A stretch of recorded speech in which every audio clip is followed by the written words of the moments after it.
Welcome children for your new session 8th standard. In today's class we are going to start with the geography chapter 1 resources.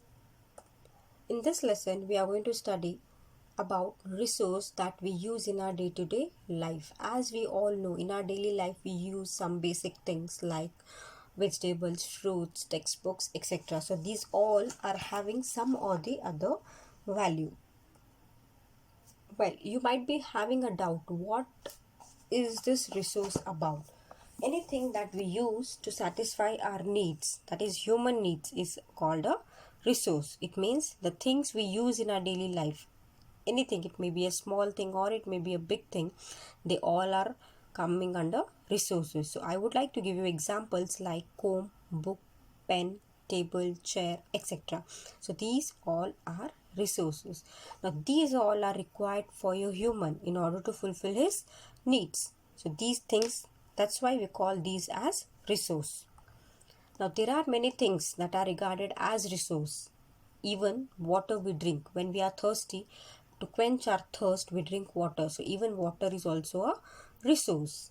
Along with water, we use electricity also in our home daily. So even electricity also is called a resource. Without electricity in this generation we cannot survive. Now I hope you all understood what does resource mean. Next we shall study about the meaning of utility and value. First one, utility. Things like water, electricity, rickshaw, vegetables and textbooks, they are all commonly used. These all are the things that we use daily in our life. So they all are common, and that's why they have the utility. It means that are usable by the human daily. So that's why it is also a resource. Now let us understand what do you mean by value. Value means worth. All resources are having some or the other value. Either the thing may be small or big. Small, like you can say safety pin, or you say big like your computer. So both have its own value and both have its own role. Some resources are having economic value and some they do not have economic value. Economic means the things which are being paid, or you say you buy them from the market. So they are economic value. I would like to give some examples for economic, that is value. For value, you see metal. Metal has economic value. You don't get it free of cost in the market. You have to pay for it. Or you can say your notebook. You don't get it freely. You have to pay money for the stationery person, then he will give you a notebook. In the same way, whereas you see beautiful landscape, you don't have to pay for it. You don't give any kind of money to watch it. Or you can say sun rising. It is free of cost. Anybody can watch it, but it has value. So these things are also used for the human to satisfy his need. So some resources can be made economically valuable with time. That is, for example, when you prepare something like pickle at home, okay, you don't have to pay for it. For example, your mother has prepared pickle at home, you eat it free of cost, but same thing can gain value in the market. When you sell your pickle in the market, it means it is gaining the value. So the person who wants to buy your pickle has to pay for you and get the pickle. It means along with the time, the pickle is gaining its economic value. So along with these things, there are two more things, or you can say factors, that can change substance into resource, and that is time and technology. So along with the time, the things change and the things also start gaining their importance. And also you see technology in day to day, you see there are lot of changes in the technology. So these both are also related to the needs of the people. So along with these all things, there is one more important resource, and that is human beings. So we human beings are also regarded as important resource. Now you might be thinking, why humans are also called as resource? Well, see, without the ideas, knowledge, invention, skill and discovery which are made by man, no resources can be used, or it cannot be regarded as useful. For example, if there is a paper, how do you get a paper? you all might have studied. We got a paper how? So that is also invented by the person only. So that's why unless we the persons put our knowledge, the things cannot get their value.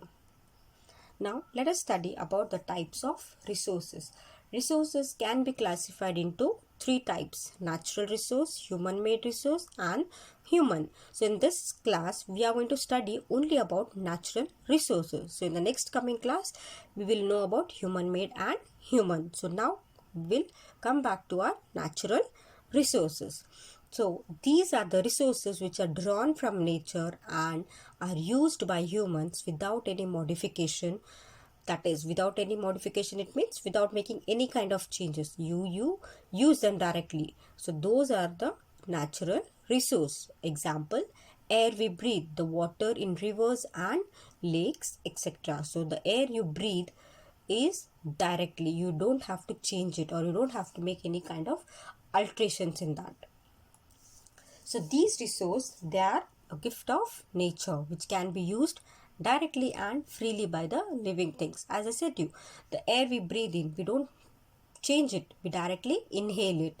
So further, natural resources are again classified into different groups based on their level of development, how they develop and how they're used and where they are found, that is origin, and what is the quantity and how it is being distributed on the earth.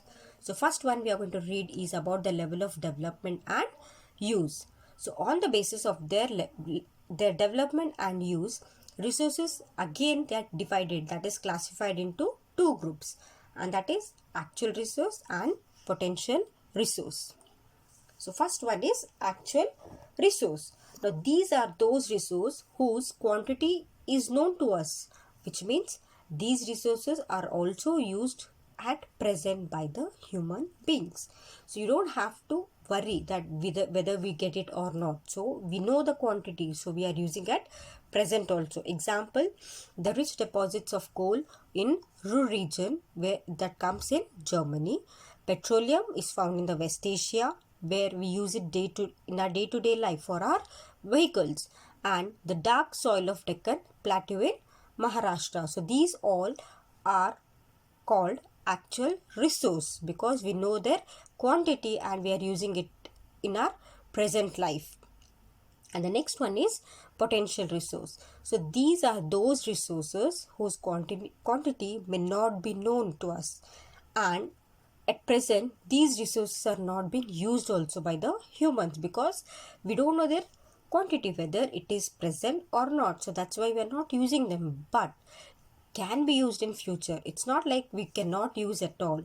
Only at present these things are not used, but in future we may use them because their quantity is not yet confirmed. Example, uranium which is found in Ladakh. We may use uranium in future but not in present. Now let us talk about origin. Origin means where they are found. So on that basis, these resources are again further classified into abiotic and biotic, as you all have read in your lower classes about abiotic and biotic. Well, abiotic resources which are non-living. Example, soil, rock, mineral. So these all come under abiotic because they don't have any life in them. Next, biotic resource, those are living things. It means they are having life in them, that is plants and animals. Further, these resources are again classified into renewable and non-renewable. What do you mean by renewable here? The resources which can be renewed easily, or you can say replenished easily, are called renewable resources. It means if it is finishing and you can again renew it. So we can use these resources unlimited and they are not affected by humans at all, like solar and wind energy. You can use how much ever you want. Even there are some other renewable resources like water, soil, forest, but they are affected by the human's carelessness. For example, you take water, you use it for a good purpose, it's not a problem, but if you waste water unnecessarily, in future we may lack of water, that is carelessness. So these all come under the renewable resources. Now, as we all know, water is regarded as unlimited resource, renewable resource, but due to shortage and drying up of natural resource has become a major problem in many parts of the world. See, our earth is completely surrounded by water, but they are all unfit for drinking, though we have more in you can say more quantity of water, but still it is not fit for drinking. So that's why our carelessness may lead to our they may lead to a problem.